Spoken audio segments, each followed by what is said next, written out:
Lights are off on the pace car. It will make the hard left turn onto pit road, put the field back in the hands of James Busher, who has been out front all 23 laps that have taken place up to this point. Joey Coulter, Mikey Kyle, Brian Silas, and Nelson Piquet Jr.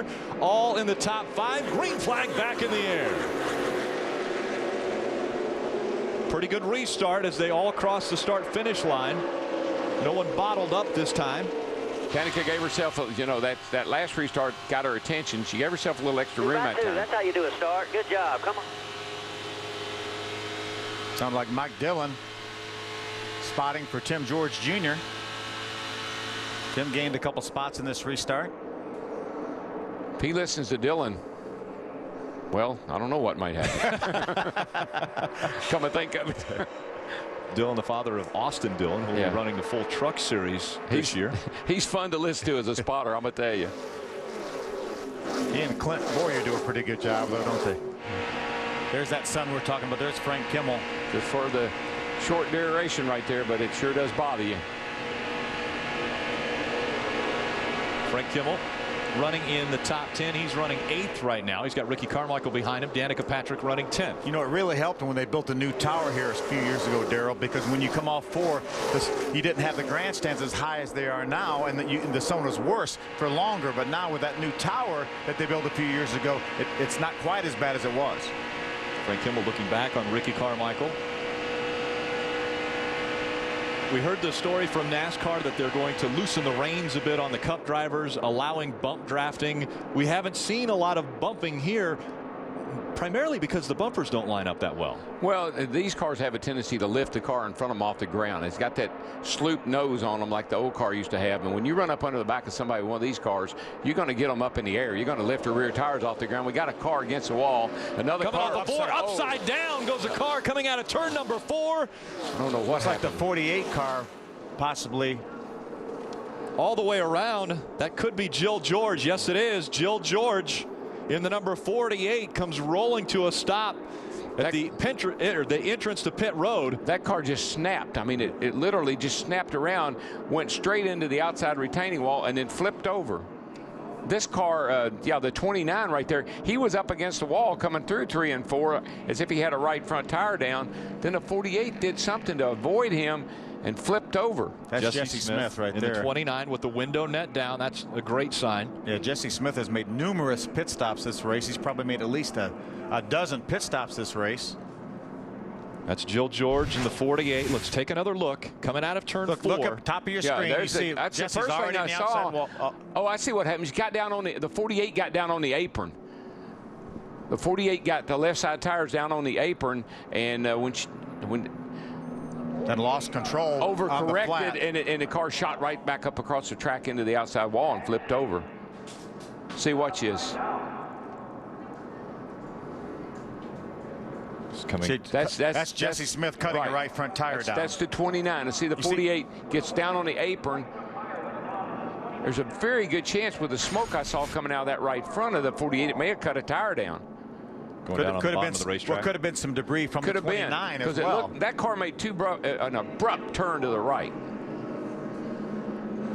And amazing, the 48 it's amazing what this car does. Watch this thing. There must be a tremendous amount of debris down on the racetrack. Watch top of your screen, top right. That's the red car, the 48 of Jill George. That car was turning over before it ever even got to the wall. It was coming up on its side. It was that hard of a right turn that it started to roll over, hit the top of the car on the wall, and then back onto its wheels. You saw all that debris on the racetrack when the ARCA officials, pace car, brought the cars down off of turn number 4. They went down through the flat to avoid that entire area where all that debris is. Man, Phil.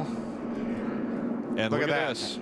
Jill George, the chiropractor from Cedar Falls, Iowa, climbs out of that number 48, and she'll make her way to the ambulance to head to the infield safety care center. I think after that lick, she may need to visit a chiropractor. Yeah, wow. That was crazy. Great to see her get out of that car, though. Yes, most definitely. A lot of damage to that race car.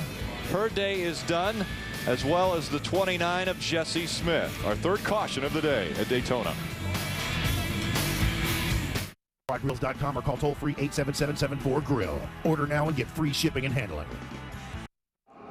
You see the cars parked on the backstretch. A red flag has come out, so they can clean the debris up coming out of turn number 4.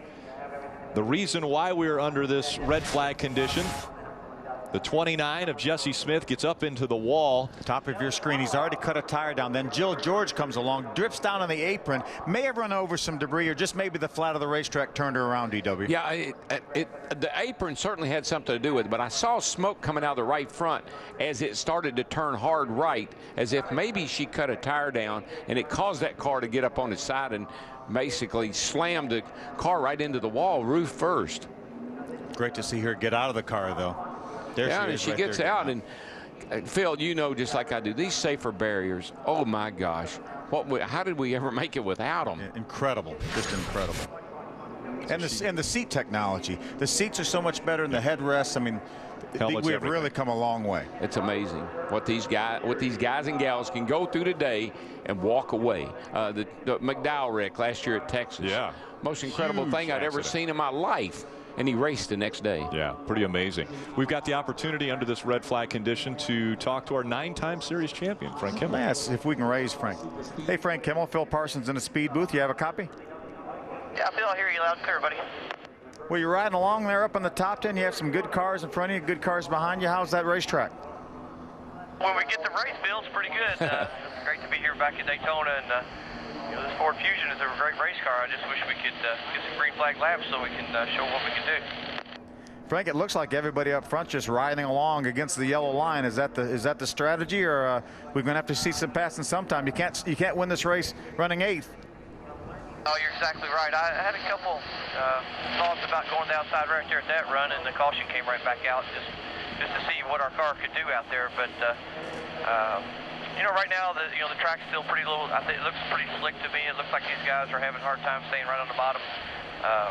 Our Ansel Ford and Menard's car here is really running well right on the bottom line. So I think that if we get some green flag runs, we get on the bottom and pass some of these guys. Frank, we've run 27 laps. I talked to your brother Bill, your crew chief, before the race, and he said you could probably go about 55. That gets you in your window right there. Are you guys planning on pitting on this caution flag? We're coming in. We're going to put on tires and fuel, and we'll go to the end and see what happens. I think that new tires would be good here late in the race, but you know, with all these cautions, everybody's going to be on lead laps, so it'd probably be too hard to give up too much track position. But right now, we're just riding along, buddy. You've had a great career, 9 championships, 70-some wins, and looking for that first one. Good luck, buddy. I appreciate it, Phil. Thanks, bud.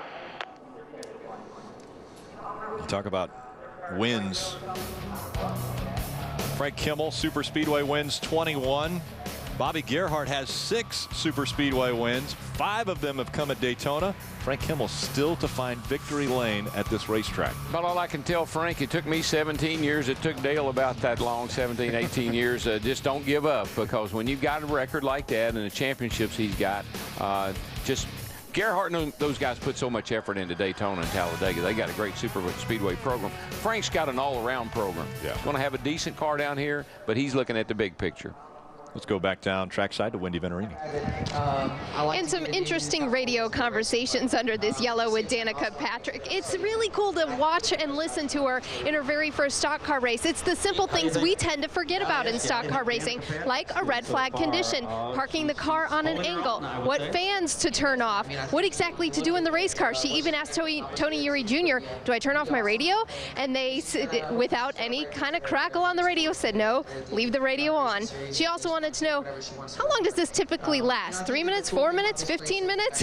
So she was being very patient. She tried her drink system, which she hadn't tried yet, and she said that worked very well. So it's the simple little things, even under red flag, that Danica Patrick is learning. Jim?